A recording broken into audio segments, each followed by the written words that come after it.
Welcome back to the second episode of Aether Hour. I'm your host, Dmitry Kalyagin, joined as always by Conrad France. Conrad, how are you? I'm doing well, Dimitri. It's good to be back. Episode 2. We're going to be continuing to talk about some not yet canonized saints, specifically actually focusing on some monarchs who are considered saintly that are not yet canonized. If you haven't checked out the last episode, be sure to check it out. This is our esoteric show, our non-breaking news show, our history show where we kind of break down the stuff that isn't necessarily breaking in the news in the headlines, World War III, but we think is tertiary periphery to it that really helps fill in some background on some of the things and ideas that we always bring to you every week on World War Now. And this is our second episode. Again, sometimes these will be free. This one, of course, is still mostly for paid subscribers, but a few weeks we'll have one free. We're going to have guests on here as well, so look forward to all that. Thank you again to everyone who supported us. We have a big response to our last episode. A lot of people signed up for the paid, so we really appreciate that.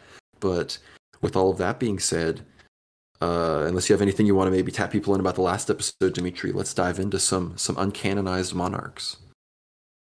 Yeah, so this episode, of course, is a continuation from the previous Aether Hour episode, which discussed the uncanonized, most popular uncanonized Orthodox saints, at least those most spoken about in the Orthodox world. So definitely check that episode out. But this is the continuation, and perhaps we're starting off on a very regal and noble note to discuss the, I suppose, famous and, in many liberal and communist minds, infamous dynasty of the Romanovs in Russia. Now, I personally consider the Romanovs perhaps to be one of the more successful Orthodox Christian dynasties in Orthodox imperial history, which lasted roughly from the 300s AD until the early 1900s, which unfortunately ended, or at least seemingly was put on pause or hold, as many of us believe, in 1917 during the communist and liberal February revolutions.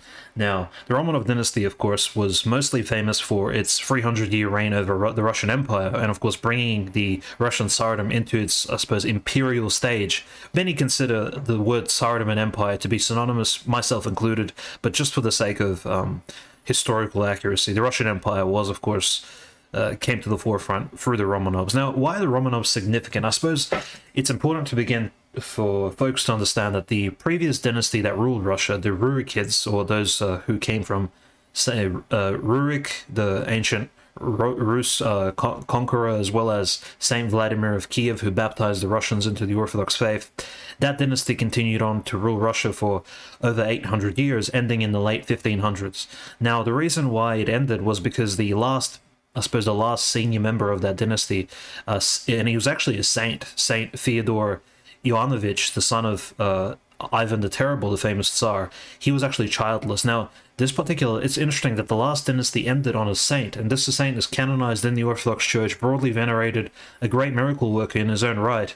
He is very reminiscent, of course, even physically, he looked like the recent Saint John of Shanghai, so a very pious Tsar indeed, but his mother was actually Anastasia Romanov, so the first wife of Tsar Ivan the Terrible was a Romanov princess. Now, the Romanovs were quite a noble family in those days in the 1500s, but they were nothing. No one really saw them becoming, I suppose, the next dynasty to rule over Russia, but it just so happened that the first wife of Ivan IV, or Ivan the Terrible, gave birth to this great saint in the Orthodox Church. Now, this is probably, in my opinion, providentially what gave rise to this idea that the Romanovs were meant to, I suppose, were the inheritors of this previous dynasty. The Romanovs, of course, had Prussian roots, going all the way back to the Prussian Druids, even pre-Christian pagan North Germans, Baltic Germans. This is probably some information for a future episode on exactly the roots of the Romanov dynasty, but the Romanov dynasty ended up ruling Russia from the 1600s all the way to the 1900s, so roughly 300 years.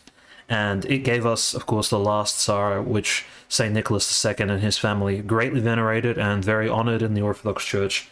But what we're discussing today is possibly some potential other saints from the dynasty or future saints, some great Tsars and emperors who we believe, myself and Conrad, as well as many members of the Orthodox Church, we do believe them to be not just venerable, but also probably uncanonized saints. Starting with, of course, Tsar Paul I, who was not just slandered throughout his life, but he only ruled for roughly 3.5 years.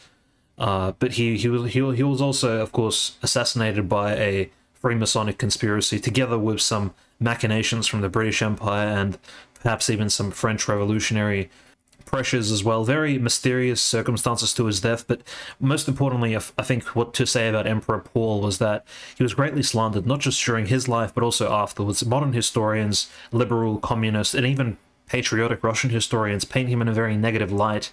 They call him a neurotic, they call him an eccentric ruler, and he was quite eccentric, essentially coming to power only in his late 40s, and his mother, Empress Catherine II, who wasn't an ethnic Russian, but of course tried to embrace Russia as well as Orthodoxy to the best of her ability, was never really fond of her son Paul, so he only came to rule Russia in his about mid to late 40s, so he waited to rule Russia for a very long time. He had all these plans he wanted to implement. Unfortunately, he only ruled for a very short time due to the various conspiracies in court as well as externally, and most of them Masonic, of course, at their roots.